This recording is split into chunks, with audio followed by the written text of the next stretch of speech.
Good morning class, welcome to Saint Peter School.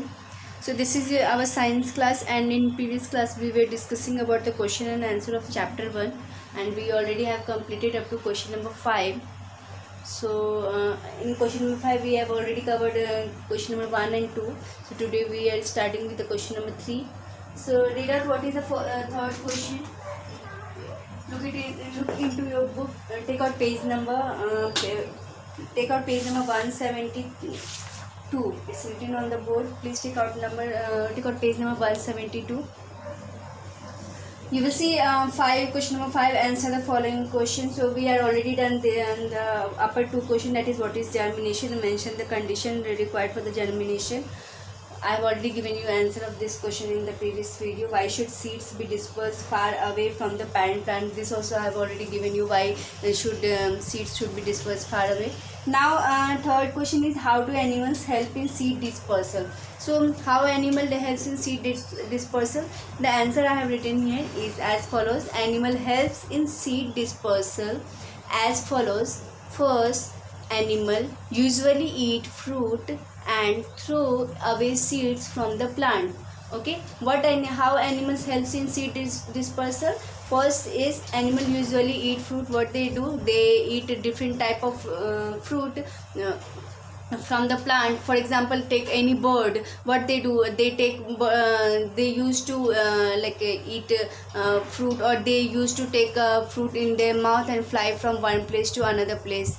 Okay, so in this way what happened, they usually eat the fruit anywhere and they throw the seed anywhere, right? It's because they don't have sense that like us, that what we do, we eat fruit and we throw all the seeds in a dustbin. But animals do not have those type of sense. What they do, they eat somewhere and they then move from one place to another place and taking that seeds. So in this way they help in dispersing seeds from one place to another place.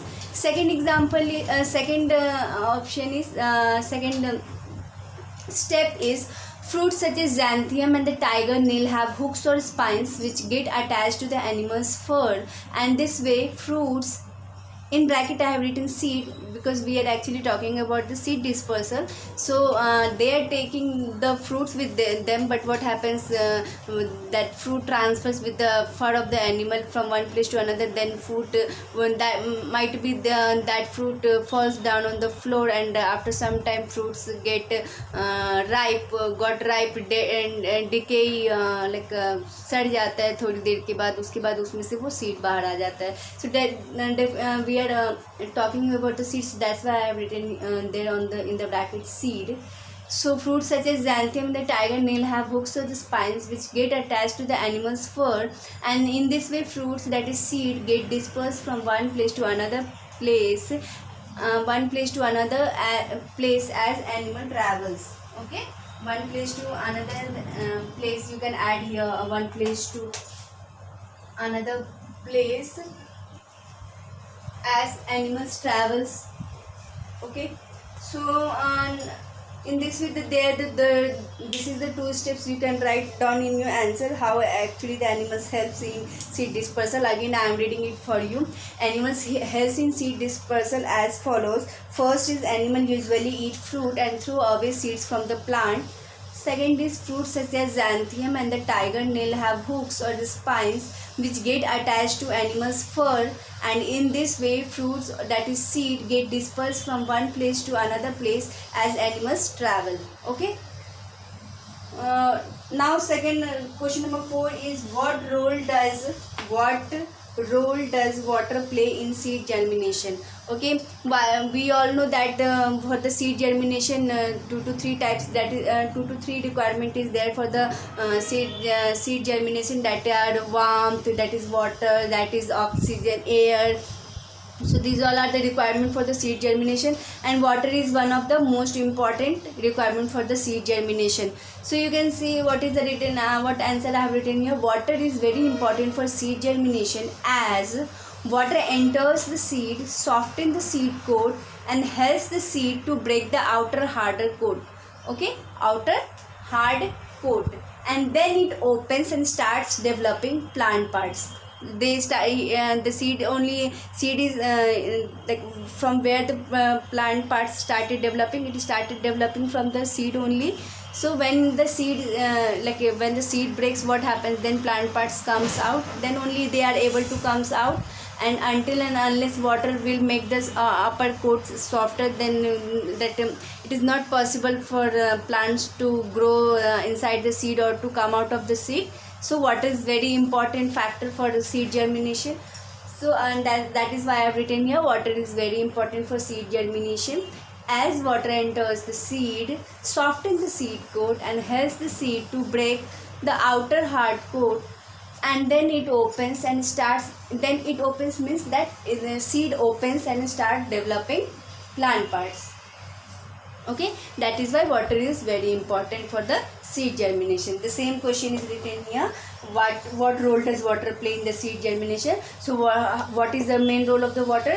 What main role of the water is to make the outer harder coat softer, so that it can easily breaks during the seed germination process. Okay, now question number 5 is, what is vegetative reproduction? Okay, what is vegetative reproduction? You may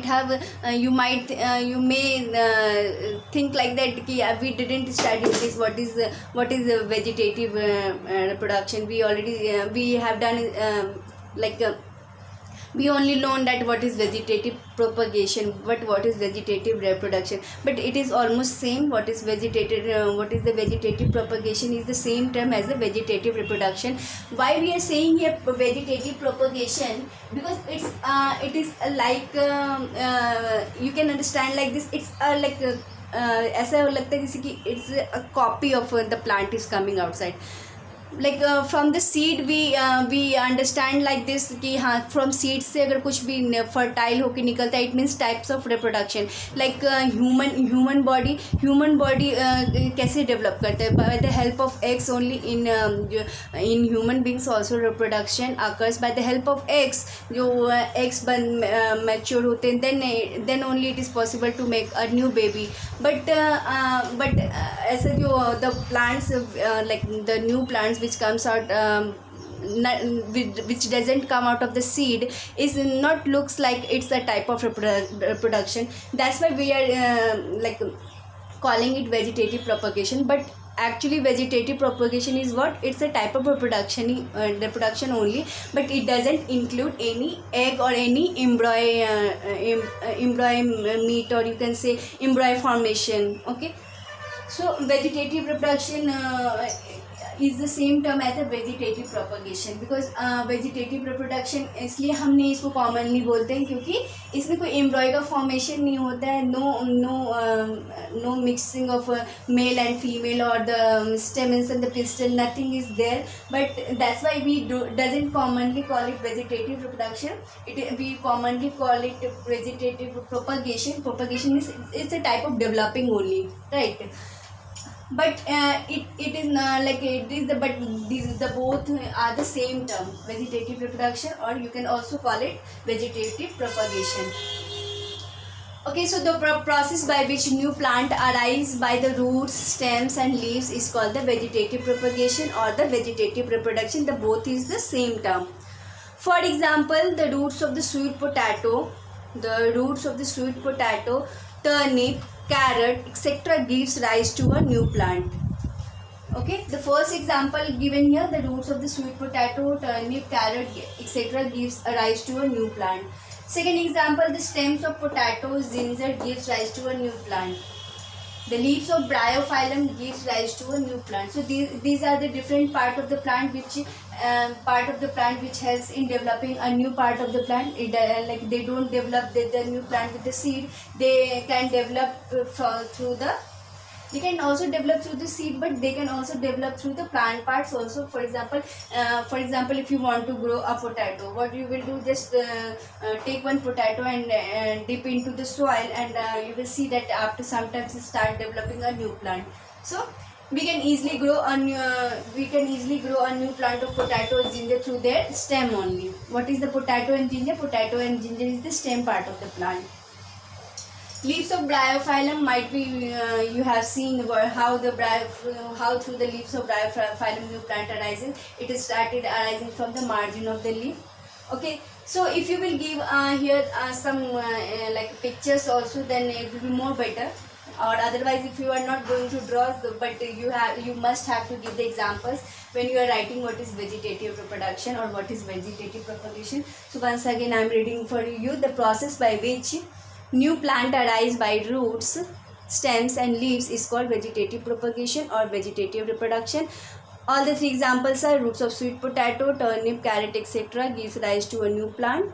Stems of potato, ginger gives rise to a new plant. The leaves of Bryophyllum gives rise to a new plant. More example you can write. Spores is also the example of the. You can also write that.